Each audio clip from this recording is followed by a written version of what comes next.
Bismillahir Rahmanir Rahim. In the name of Allah, most gracious, most merciful. All praise be to Allah, the Master of the Day of Judgment. And peace and blessings be upon our beloved Messenger Muhammad sallallahu alayhi wasallam. Dear listeners, Assalamu alaikum wa rahmatullahi wa barakatuh. Welcome to your nation station 90.4 FM in your program Come Close with me Hatim al-Abdussalam, and joining me is my brother Engineer Muhammad Farooq. Assalamu alaikum Muhammad. Wa alaikum assalam. How are you today? Wonderful. What about you? Alhamdulillah Rabbil Alameen. I hope you're ready for round 3. Inshallah. As you know, dear listeners, that we have started a series of 4 episodes, and this is the third one. The series is about marriage relationships. As we started in the first day on Sunday, we spoke about marriage disputes, and we went through the different types of marriage disputes and how to get out of them. And then the second episode we spoke about domestic violence, which was yesterday, and we invited Miss Maimuna As-Sulaimani, who is a lawyer, certified lawyer, to tell us what the Omani law states in terms of domestic violence. And today, inshallah, we're going to talk about or continue the journey with yet another controversial and difficult topic, which is called relationship. And we'll seal the deal tomorrow, inshallah, with the final episode in this series, which is divorce. And we're going to cover all aspects in terms of divorce, the types and what happens and the solutions and consequences of divorce. That's right. So today, inshallah, just to let you know that this is a live show and the lines are open, and without your support and sharing your experiences in this topic, we won't be able to make it to the end, because as we told you previously that me and brother Muhammad are not experts in this, and I don't think anyone is expert in this area because it's an emotional area, and we need your support and guidance when it comes to sharing the stories of this topic. The number to call is 2460 2058, 2460 2058. The show is repeated in the evening from 9 till 10, and tomorrow morning it is repeated again from 5 till 6 at Fajr time. We also, for those who have missed both timings of the show, they can still continue and watch the show on our YouTube channel called Guidance. The YouTube channel is called Guidance. All previous episodes, you're going to find them on this YouTube channel. We also have a Facebook page that is called Life As It Is. You'll find links of the show and the previous shows that were done in the previous years. We also have a website that you can go and see all our work since 2012 in terms of the radio shows. The website is called voiceoman.com. Voiceoman.com, that's a one word. So, as you know, Muhammad, today's topic is a little bit sensitive. Yeah, it is. And it needs a lot of guts and strength and courage to talk about. It's a difficult topic. It's a difficult topic. So what I decided is that I'm going to throw the ball on your court, and you do all the talking and I'll do all the listening. Somehow that doesn't surprise me. So I'm in the hot chair, huh? Yes. Okay. So today we're talking about cold relationship, and this is in the terms of marriage. Right. What happens in the household when the relationship loses the spark. And just to comfort all our listeners that this is not a special phenomena where it happens to some people and it doesn't happen to the rest. Well, it happens, the good news is that it happens to everyone, and it's a normal gradual cycle of marriage. And if it is not treated at the right time with the right remedies, then it will continue and might end up in divorce or severe disagreement between the couples. And today we want to take you through the entire cycle. What exactly does it mean, the types of cold relationship, what happens, when do they happen, and the solutions as well. So Muhammad, to start off, what is a cold relationship? Okay, it is basically the opposite of when you feel some certain kind of a warmth, you feel appreciated, respected, loved and cherished. So this is like the opposite of it. When things have just died, you've become disengaged, you're a bit disillusioned, you're confused, you don't know whose fault it was or what to do about it. So any relationship, especially the one between two spouses, it's based on intimacy, whether it's physical intimacy or emotional or combination of both. Generally it's emotional, and then the second phase of that, or second component which complements it, is the physical one. So in an intimate relation, basically you can truly be with yourself. You can truly be yourself with the one that you respect, and you get respect in return. It's not like a one-way road. And unfortunately what happens is a lot of people don't even realize that they're losing, like you said, the spark. Okay, and the relationship keeps on getting cold, and these people, they either separate or they get divorced, even without discussing this at length or trying to get some kind of help. Yes. And we need to understand that a stone cold, heartless relationship generally converts into a toxic one. So for example, what might have started as a detachment or unfeeling or disengagement can actually lead the couple towards separation and aggression, and in extreme cases divorce. Yes. And even beyond divorce, hate. Even post-divorce hate. Yes. So for sure there are different types of cold relationships. Exactly. And they are segregated into three main elements: the verbal, the emotional, and the physical. Right. And we start with the verbal. Exactly. When couples at the beginning of their marriage, they enjoy talking to one another. It's like my best companion, my best friend, you are my soulmate, and you just can't get enough of talking to one another. You want to talk all day long. Even sometimes you hear parents who have children who are about to get married, and they are in the engagement phase. They ask them, what do you talk to your wife to be all day long on the phone? And they can't seem to understand, because they have reached to a level where there is not much to talk about. Yeah. So when they see the young ones talking on the phone for hours, they are surprised. What are you talking about? And the interest is very high between the couples, where you want to know what time they woke up, you want to know what they ate today, where they went, what are they dressing up today, and so on. Because everything about that person becomes so interesting. But when you start losing that spark, the speech or the verbal communication between you and your spouse becomes very formal. What time are you coming back? 6 o'clock. Would you like to have dinner? Chicken biryani. Where are we going this weekend? Muscat Mall to see the penguins, and so on. It's a direct, dry answer where it's very formal, and you can't feel intimacy, you can't feel love, you can't feel that emotion where you enjoy talking to that person. It is as if you're talking to a different person, not the same person that you knew 20 years ago. Yeah, and the worst thing is sometimes the conversations get very abusive, to the point that each time you open your mouth, you end up getting insulted. Yes. And this leads to fights as well. But generally, it's the fear that, okay, the minute I say something to my husband, he's going to snap back at me.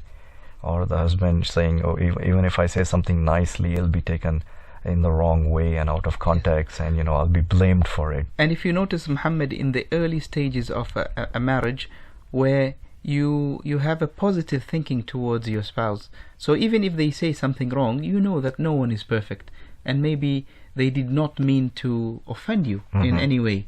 They did not mean it in a bad way, so you don't get really offended. But when you are in a very cold relationship, everything has a meaning.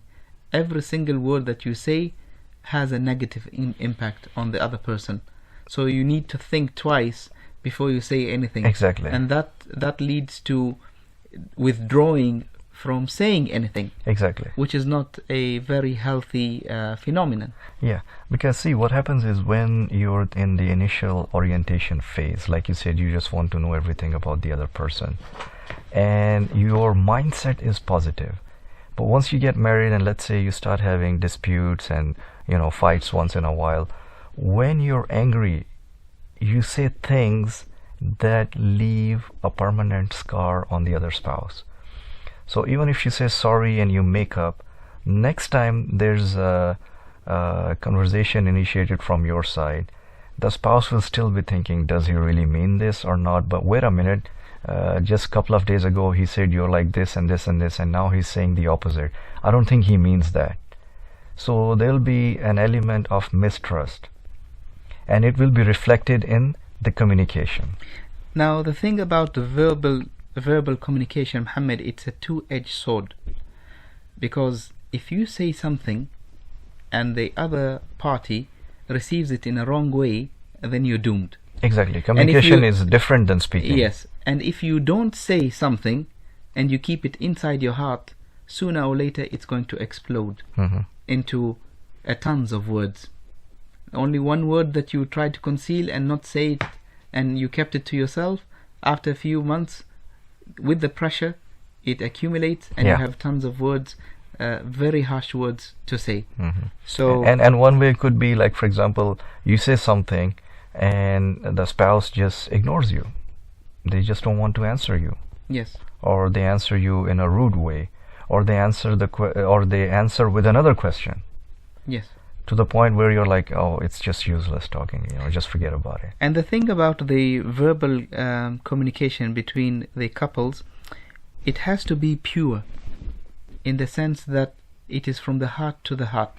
It is not wrapped into traditional elements, religious elements, and friends elements, your parents' point of view. No, it should be purely from your heart to the heart of your spouse. Right. And what I mean by that is that when you have this constructive conversation or discussion with your spouse, never have this other hat where you're wearing behind your mind, saying that, you know what, she's a woman and I am a man, she shouldn't talk to me this way.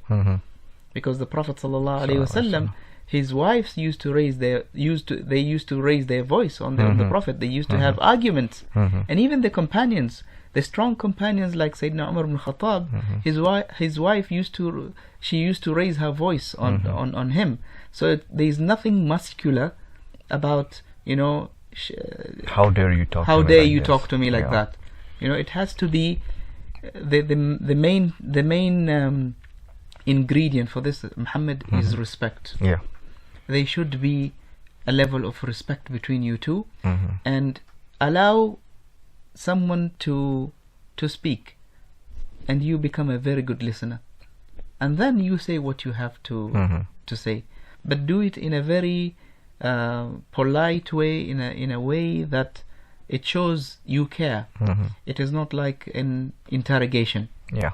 And sometimes if it sounds like an interrogation, then you know this person for the last 20 years, you know how good he is, so do not judge him on that moment. Exactly. Because emotions kick in. Exactly. And we move on to the second element or second type of cold relationship. But before that, we would like to welcome all our listeners who have just joined us on the show.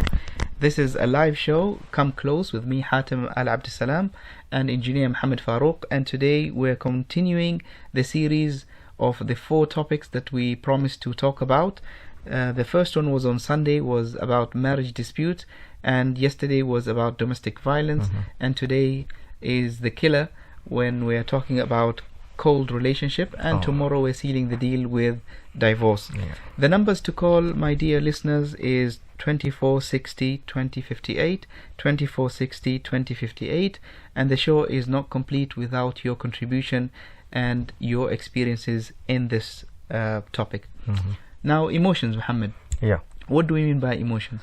See, when we talk about... Just hold on, I think we have a call. Oh, wonderful. Let us take the call and then we continue. Okay. Assalamu alaikum. Assalamu alaikum. Assalamu alaikum. I think she's trying to connect. I think. How are you, brother? I'm Mazhar Mahmoud with you. How are you, brother Mazhar? Alhamdulillah, good. As you initiated, the subject is very, very sensitive. Yes. Just I want to highlight one thing. If you just remember about 30, 40 years before, our parents and grandparents, we never used to hear, means I'm talking about if you take percent of divorce was very, very nominal. Once in blue moon, you will hear that, oh, somebody got divorced. It was a really shocking news. Yes. In the families. Yes. Today it has become divorce. Yeah, divorce. I believe one of the reason is probably the parents, they brought up the male child or girl child. They think that, okay, especially girl child, they think that, okay, my daughter is well educated, no issues. If you divorce, she can manage her life. No issues. She will not care. But the main impact goes to children. Yes. How children will suffer. Yes. That parents, usually the couple never think. In angry, they might get separate, whatever the reason. But period of time, the children is going to suffer, and that children become wild most of the time. Very few times they become very soft because they don't get both father and mother love. They might miss father or mother. Yes. Thank you very much, Brother Mazhar. Thank you very much.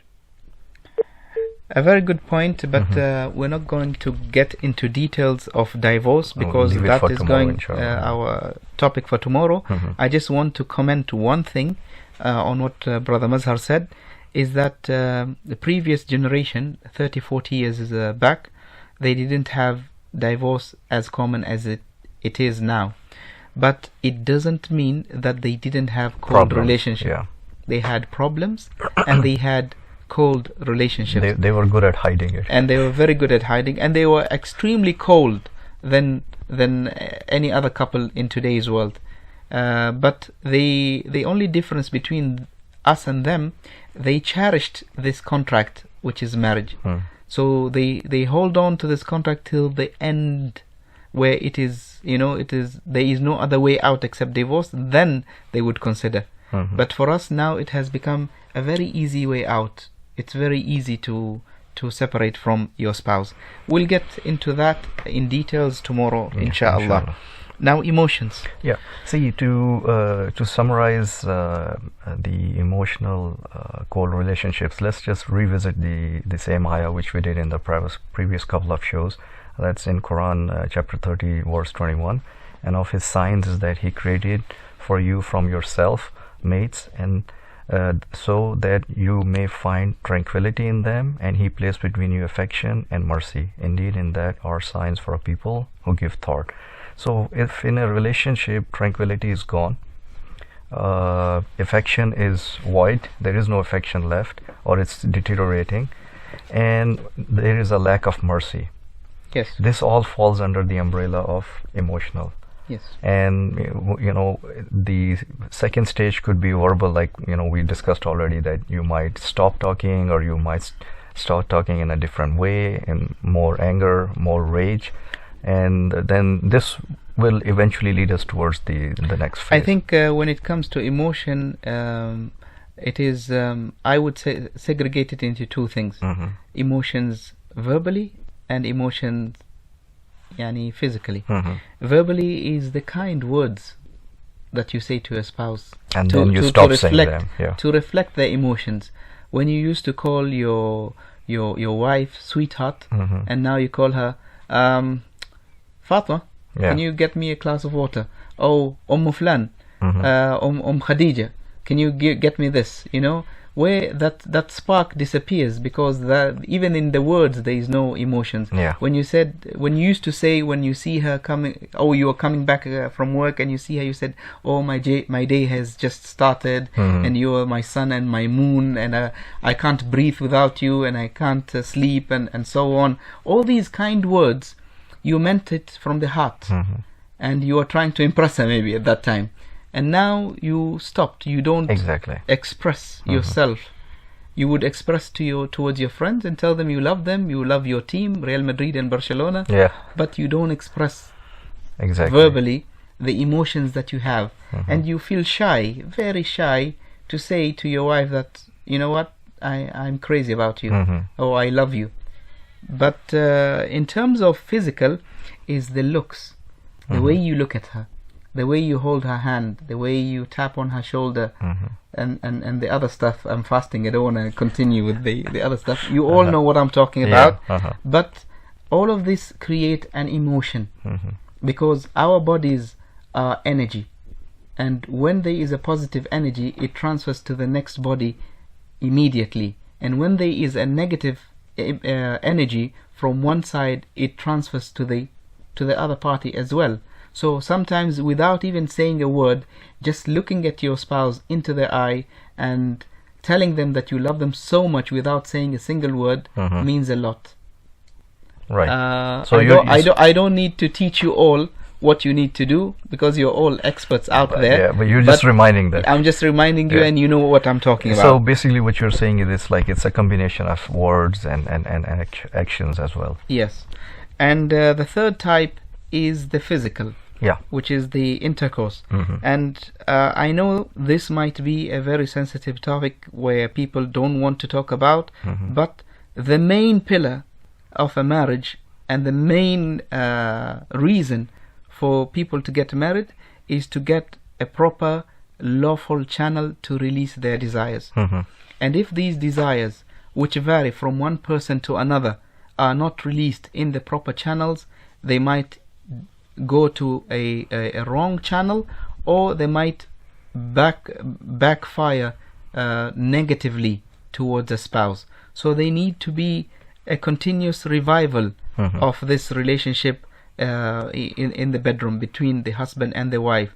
And I should not teach you this, I should not say what I'm saying at this point of time, but you all know your needs, and every couple has their own needs. Couples don't need to live together as a brother and a sister. Let us take this call. Assalamu alaikum. Wa alaikum assalam wa rahmatullahi wa barakatuh. How are you? Brother Ahmed, how's everything? Not bad, not bad. I don't know, sometimes I don't hear you clearly. I don't know what's happening. Okay, we can hear you, Ahmed. Can you hear me? Yes, we can hear you very clearly. It's very clear. Okay.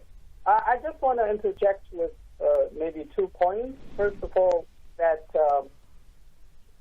we should have the Prophet Muhammad sallallahu alaihi wasallam as a role model in terms of establishing very warm relationship with his wife.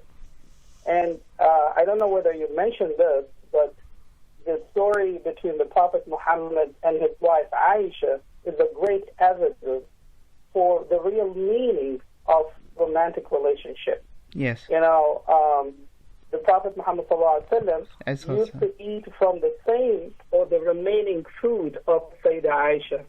And also he used to drink from the same place that she used to drink. So that shows how the level of affection and love and romance they used to have together.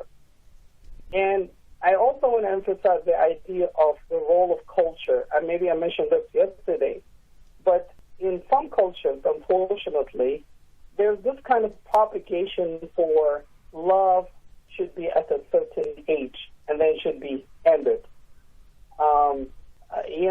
I don't know, but I've seen a lot of couples, when they get to a certain age, they think that, it is not appropriate to share emotions, especially in public.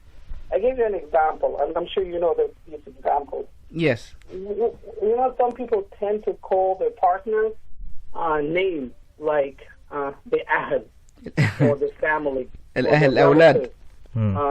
And what is funny, yes, in a sad way, they tend to follow that phrase, the ahad or the relative or the family, with another disgusting to me, to be honest, phrase. Yes. May Allah honor you. As of the partner or the wife, it's something that you should be ashamed of. How do you say it in Arabic? Ahmed, how do you say it in Arabic? Yeah. How do you say it in Arabic? Karamakallah. When they mention the name of the wife. Yes. Yes. Yeah, something like it's just something disgusting that you're having with you. I'm very ashamed of having my wife with me. She brings a kind of shame or, it's just unbelievable, And you see this also among a lot of educated people. I mean, I would understand maybe people who didn't have education and didn't have knowledge. But, when you sit with a lot of people who are educated and they know that this is not correct, they do practice it. And it becomes a normal thing. And it becomes the norms of the society. And if you don't do it, if you try to challenge it, then you're in trouble. People calling you as somebody who is, open-minded or somebody who is trying to invade the culture. Although the Islamic teaching is saying the opposite, that you should show that affection to your partner all the time. Exactly. There's no limit in terms of age, regardless of your culture. I mean, I'm not saying that we should change the culture.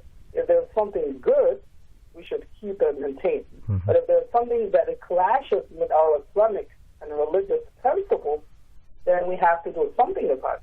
We need to educate people. And I think your program is a platform, for people to get educated about all these social issues and the problems that we face in the society. Mm-hmm. We're not here to criticize the society, but we're trying to just say something that needs to be changed so that we can have a beautiful life.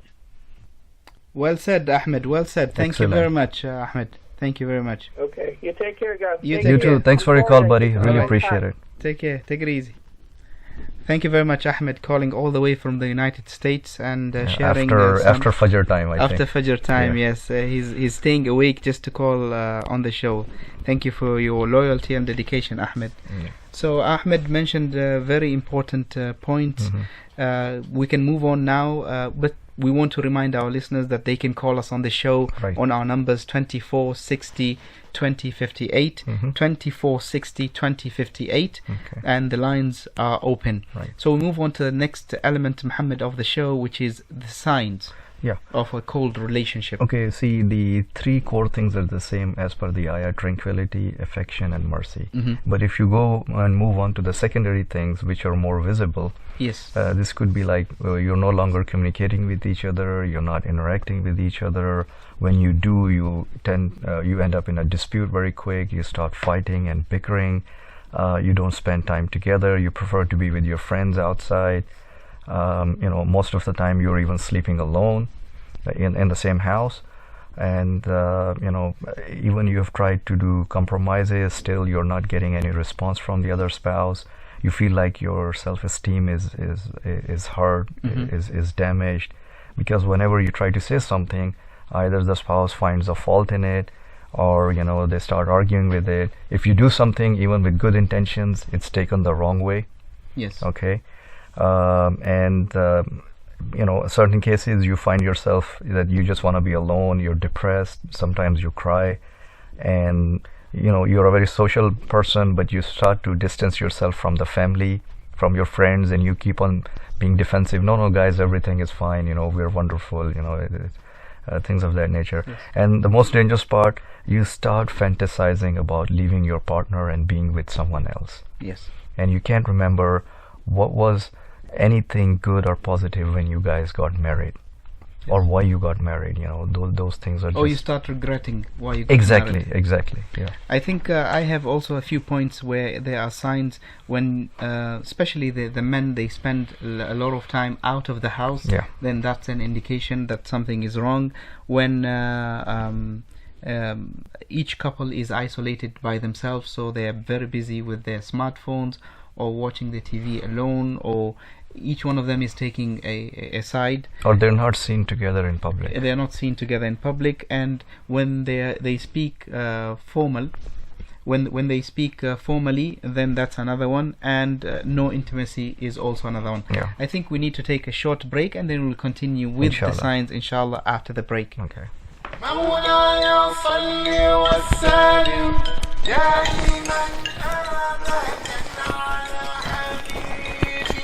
خير خلق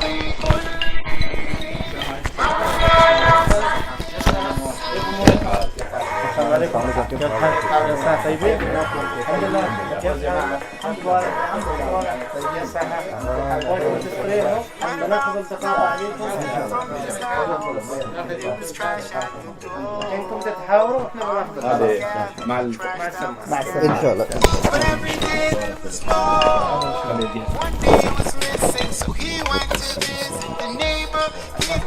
لا Despite all the trash he would spill, what about the time he came to a town in hope of spreading this word? The leader sent the children to chase and to stone him till he's bleeding and hurt. But he was given the choice, this town be destroyed. But our prophet refused. He said, I hope all the children one day this guide is the life they will choose. He was a mercy to all of mankind. He was a mercy to all of mankind. He was rahmatan lil alameen. He was rahmatan lil alameen. Did you read about the time he saw a bird in distress? The young ones were taken away. He ordered the man to return all of them and thought not to treat them this way. But what about the time he was given some land by this lady one time? As he started to eat, he was warned not to meet the lady put poison inside. When they brought her to him, he asked her the truth.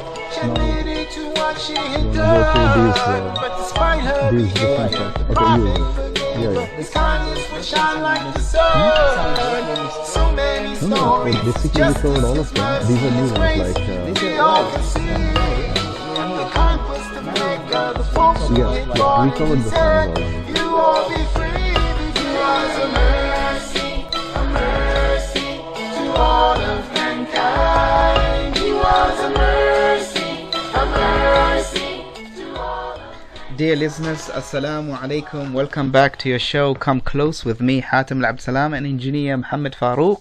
And today we're talking about a very sensitive topic to all of you, which is called relationship in a marriage. And we've covered the signs of a cold relationship, and now we move on to the next element, which is why does it happen? Exactly.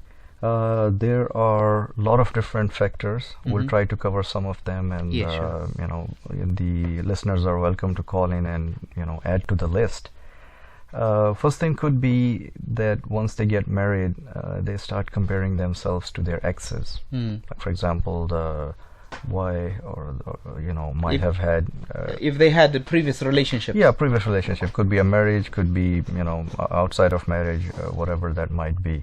So, and then a feeling of, wait a minute, I got the short end of the stick. Or wait a minute, I didn't think it was going to be like this. Or wait a minute, I think the other one was better. So getting into marriage with no expectation. Yeah. You don't know what to expect. Yeah.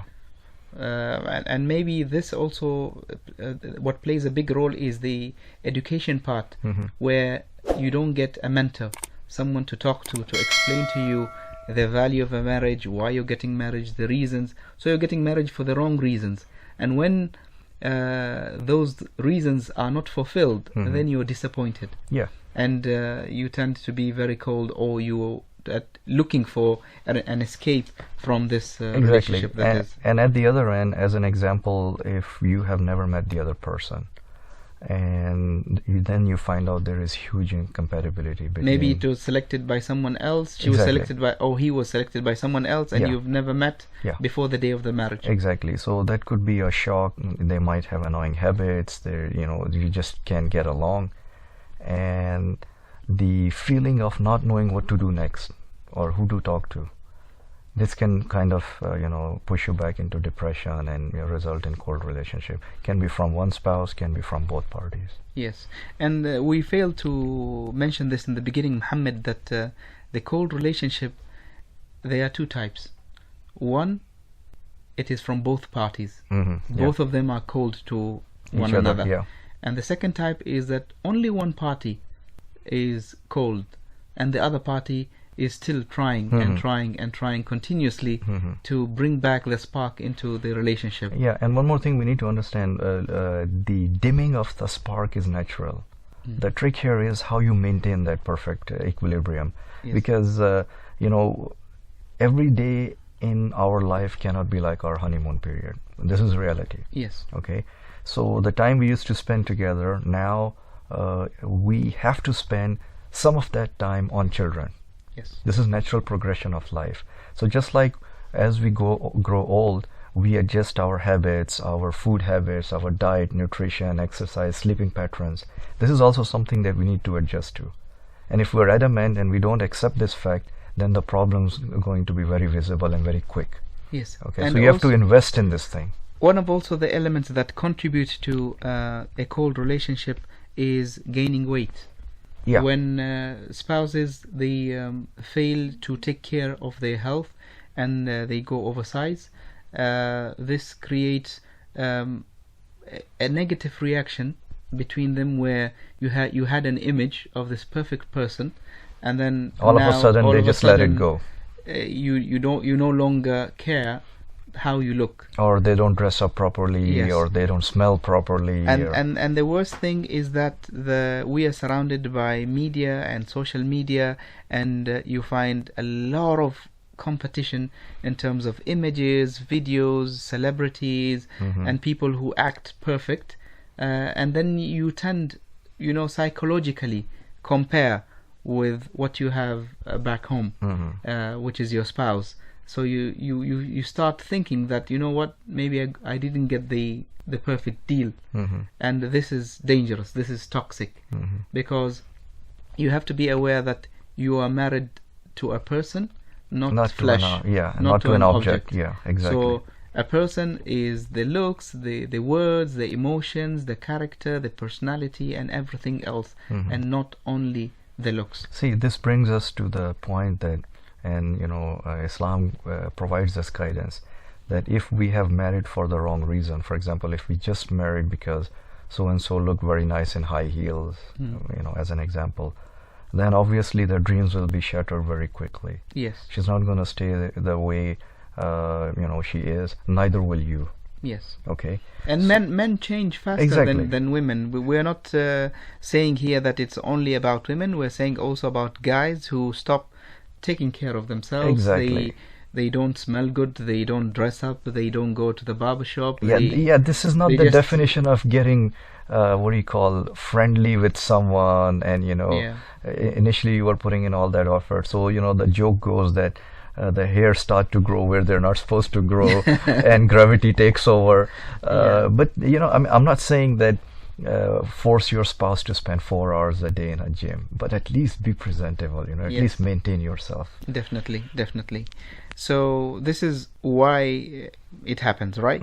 Now, when do they happen? Okay. When does a cold relationship kick in? Okay, this is interesting. Like we were discussing initially, that if there's a mismatch from day one, for whatever reason, intentional lying or just simple miscommunication, then it's just going to kick in immediately. Yes, and I know a few couples where they came back from the honeymoon in separate planes. Yikes. And it just ended there because the shock was too much to bear. And I would think, and now I might be wrong, that might be a healthy phenomenon, that it ended at that point of time, instead of waiting until they have kids, they're committed and they're stuck and khalas.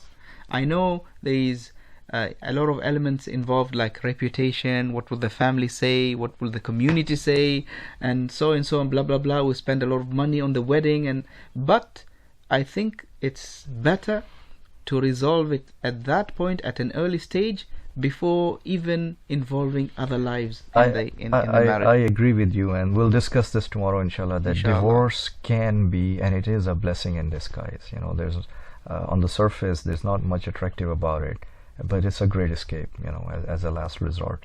But scenarios like these, the case that you described where they came back on separate planes, this makes it very difficult when it comes to counseling people, because if somebody asks you, okay, at what point should I consider divorce? So every case is unique. Yeah, definitely. So it's not one size does not fit all. This is the thing. So one of the reasons is that a spouse can lose interest in the other one, and the other one is generally our lives become so much of a copy paste routine that generally we tend to lose interest in most things, spiritually, emotionally, and even physically, and this impact our interactions with our spouses as well. And maybe it starts, Muhammad, with the firstborn, where attention is suddenly redirected to someone else, and this is a right for both. For both the parents, it's a right to love the baby, to cater for the needs, to spend time, to spend effort, but it does not justify neglecting the other party. And then when it starts being continuous pregnancy, one after the other, every single year, then you take intimacy and throw it out of the window. You take time out with the spouse alone, just going for dinner, you throw it out of the window. Priorities change. Watching TV together, you throw it out the window. Just holding hands, there will be like 4 hands holding each other, not only 2 hands.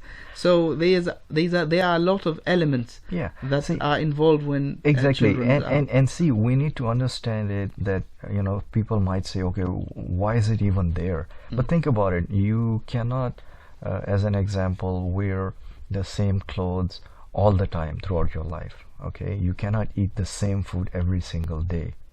Okay, so couples need to find out what they need to do different, but they need to do it together.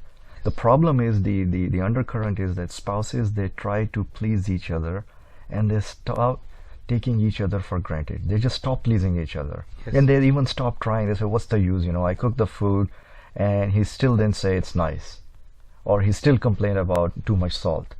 So heck, whatever it is, I'll just give it to him tomorrow. I don't care. I don't have to try it. I think we need. It's fair to mention that men are more cold than women when it comes to relationships and intimacy. Because women are more emotional. Men in general might be very active physically in terms of intimacy.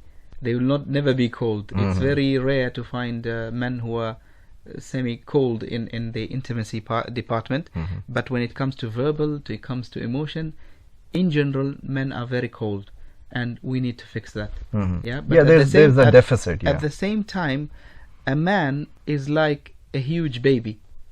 You can control it whatever direction you want. So for a wife, she can control the husband in terms of emotions, in terms of getting the words out of him, squeezing the words out of him. But effort needs to be put. Exactly. And that if he was able to do it before getting married to you, when you first met, then for sure you can get the words out of him again. But you need to put the effort. Exactly. But normally what happens is when the wife sees the husband being very cold, and then automatically it affects her and she becomes very cold, and they both continue in the same cycle, and nobody says anything about it. Only after 40 years they realize that, what, all the kids are at college or they are married, and we are all alone in this house, and I think it's about time to go separate ways. Yeah. And we don't want it to reach to that level. Now the question to be posed or to be asked, why do we accept such a relationship to continue until that level? Exactly. This is very important. The first and foremost reason which you'll get in almost all societies and all lands in the world is for the sake of children. Yes. And it's a legitimate reply also. Yes. It's not that it's unreasonable. Because we care about our children, their well-being, and they are our responsibility, and we don't want to take decisions that might affect them. So we look at it as a way of sacrificing for the betterment of our next generation. The next one is fear of just hold on. Hold your horses, man. I just want to mention about this sacrificing thing, because at the end of the day, you might not be a compatible couple happily living together, and that misery would be transferred to the children automatically. Yes. You might be in separate ways, but very good parents, and you share the love with the children. Exactly. So if the relationship does not work, or there is no hope for that relationship, there is no such a thing as sacrifice for the children. Agreed. Because you're harming the children more than, adding any value to their lives. Exactly. But to make the decision like when to call it quits, this is always a tough proposition. It's not very clear. Yes, and of course our religion And does different not for promote. different, yeah. Yes, our religion Different for does not different couples, promote for us to go to that extreme. Exactly. Yeah, we are looking for ways and means and family members counseling and friends and neighbors and cats and dogs and everything else. Yeah. No, I agree. The kids, they deserve a warmly house, a loving house, a normal house. No point in making them go through a cold setup for 20 plus years, And one of the reasons, Muhammad, we accept a cold relationship is the fear to hurt the other person. So for example, if it comes to intimacy, it's been a month, you haven't touched one another, and you're living like a brother and sister. You don't want to hurt the feelings of your partner, saying, you know what, it's not acceptable like this. But it's better for you to speak up. Communication and say is the key. Yeah. Your concerns, because if you don't say your concerns, either you're going to tell it to someone else, a total stranger, or you're going to react very negatively. You're going to be hot-tempered, you're going to be very rude, and you're going to be a hating person. You will spend more time out of the house. So you have already established this relationship with your spouse. There is trust, there is honesty. So I think it is the right of the spouse also to know how you really feel. Exactly. And not hide your feelings. Exactly, yeah. The next factor is the fear of financial insecurity.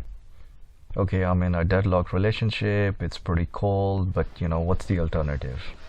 At least we have food on the table, he's taking care of the kids, he's a okay father, right?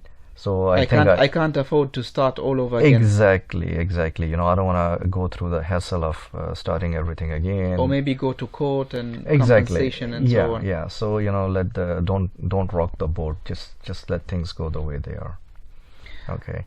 And another one is not wanting to be alone. And unfortunately, in our society, it's very tough to retie the knot. If God forbid you're divorced. Yes. And it makes especially for the sisters. Yeah, and it makes it double whammy if you have children. They call them extra baggage. This is the term used for it, unfortunately. So the more we are away from the teachings of Quran and Sunnah, the more we are suffering even on an individual level. As a family unit, as a husband and wife, we are suffering more. And we see examples that the companions of Prophet, peace be upon him, men and women, almost nobody was ever alone. Yeah, they always had a companion. If a spouse passed away, they were married again. If he passed away, they were married again. If there was a divorce, both of them were married again. Yes. So no one was ever single. Exactly. Nobody left anybody alone. In our times, and in different cultures, even where I come from, where you come from, it's still a big stigma, and nobody wants to touch this. Nobody wants to disturb the cultural norms. And people have this wrong misconception that if someone went through a divorce, whether they're bad people. Whether he's a man or a woman, they are not bad people. They're just not compatible with one another. And even when they go and propose for someone else, you see this question: what was the reason you were divorced? What happened? What happened? That is none of your concern, because it is something. Why we cannot say she was a wonderful person, however we were different. Yes. And just put an end to it. Instead of getting into nitty-gritty details and just bringing back all those negative memories back. As per the companion who said to the Prophet, peace be upon him, when she was asked why she wants to divorce from her husband, she said, "My husband is a better believer without me." Yeah, when he's without me.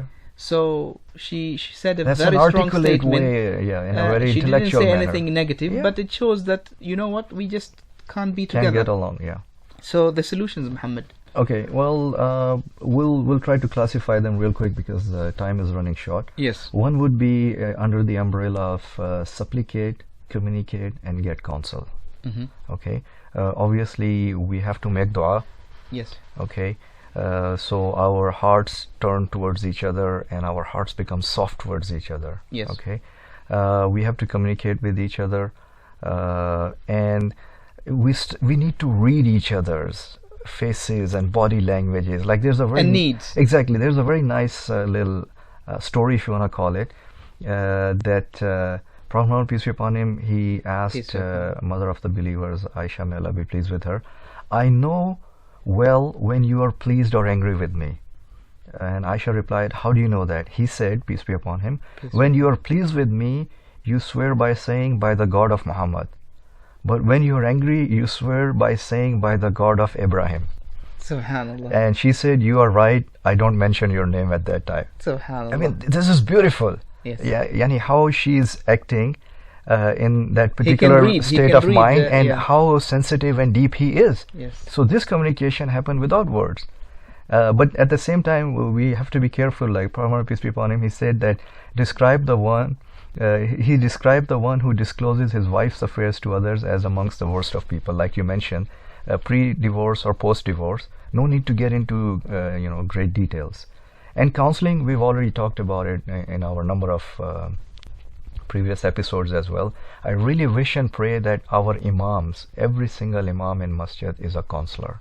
Subhanallah. This would be wonderful. It will solve so many issues before they snowball into a monster. Yes. Okay. My way of the solution, Muhammad, is two ways. The first is the internal, and the second one is the external. Okay. The internal is, before you point the finger towards your spouse, fix yourself. Yeah. See where are the rooms of improvement that you can change. And that's both for husband and wife. Don't sit there and expect the other to change themselves. No, you start, because Allah subhanahu wa ta'ala says, إِنَّ اللَّهَ لَا يُغَيِّرُ مَا بِقَوْمٍ حَتَّى يُغَيِّرُ مَا بِأَنفُسِهِمْ. Verily, Allah subhanahu wa ta'ala will not change the condition of a nation until they change what is within themselves. Exactly. So the change starts with us. Exactly. If you don't like something in your spouse, ask yourself, what did I do wrong? And where can I change? Where can I make an improvement? This is the internal change. And then the external change is put the effort, the plan. What am I going to do? I'm going to establish a communication with my spouse. I'm going to spend more time with them. I'm going to have quality time with them without the children. I'm going to travel. I'm going to buy her a gift. I'm going to do this and that and this and that. So you have like a checklist. Exactly. Of the things that you intend to do. And if you know that certain things that your spouse is not capable of, then you have this understanding, this flexibility, this compromise that, okay, these are the capabilities of my spouse, and we can't do anything about it. Exactly. I'm going to add one more solution, which is a taboo and which people don't want to hear, but I'm just going to add it, which is polygamy. Most of the people think that polygamy is a destroyer for a family, but it is meant to be something that will repair a marriage. And a few positive cases of polygamy that helped the first house and the second house instead of destroying it. While many of the brothers who get into polygamy, who don't know the rights of the first house and the second house, they tend to do the wrong things, which qualified a bad reputation for polygamy. Yeah. So if the spark has disappeared in a marriage, then polygamy might be, and I'm saying it between two brackets, it is not for everyone. Guys, chill.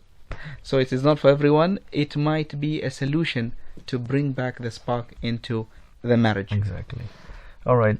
Next one is that you have to spend on her in terms of clothing, food, shelter, healthcare, holiday trips. If she wants some kind of education, she wants to enroll in a course, cooperate with her. Don't create distance. Just think about it. Prophet, peace be upon him, he said the entire world is full of resources, and among them the best resource is a righteous wife. So why you're not willing to make any kind of emotional or financial or any other kind of investment in her?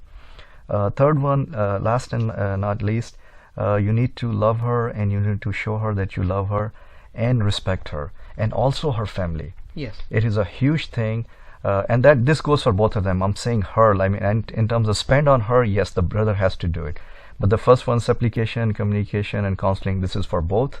And the last one, which is love, respect, for the spouses and the families, this is also for both spouses. I find a phenomenon in our community, Muhammad, and maybe it is there in other communities, where when the couple is invited to the husband's side, they all go. When they are invited to the wife's side, only the wife goes. And this is a shameful act where it is not right, because if she respects your family, you are supposed to respect her family as well and honor them. Exactly. And just don't be one-sided guy, you know. I'm sorry, my brothers, I am very harsh on you, but it is a reality. This is reality, yeah. We are very cold, we are very insensitive sometimes, and maybe some of our sisters are the same, but the majority are the brothers. And the Prophet ﷺ says, "Kullukum ra'in wa kullukum mas'ulun an ra'iyatihi." Exactly. Every one of you is a shepherd, and every shepherd is responsible for their flock. So take care of your families and establish a relationship with your spouses and families, and build a very strong family that will not lead to separate ways. And the separate ways that we're talking about is divorce, which we'll discuss into details tomorrow, inshallah. Now, some of the other points we'll cover real quick because time is almost finishing, is that, help her with the household, or help him with the household, try to be playful with your wife, share food with her, cuddle with her, try to sleep under the same cover, don't let any dispute, linger. And as a final word, what I would like to say, and we missed out in the last episode, that in the biggest economy of the world, which is not a Muslim land, every day 4 women die as a result of domestic violence. Subhanallah. Okay, which is a euphemism for murders and assaults by husbands and boyfriends. Well, that's approximately 1,500 women a year. So I would end by saying a supplication which is mentioned in Quran: "Our Lord, grant us from our wives and our offsprings comfort for our eyes, and make us an example for the righteous." Dear listeners, thank you very much for tuning in on our program 90.4 FM Come Close with me, Hatim Al-Salam and Muhammad Farooq. Assalamu alaikum wa rahmatullahi wa barakatuh. Wa alaikum assalam.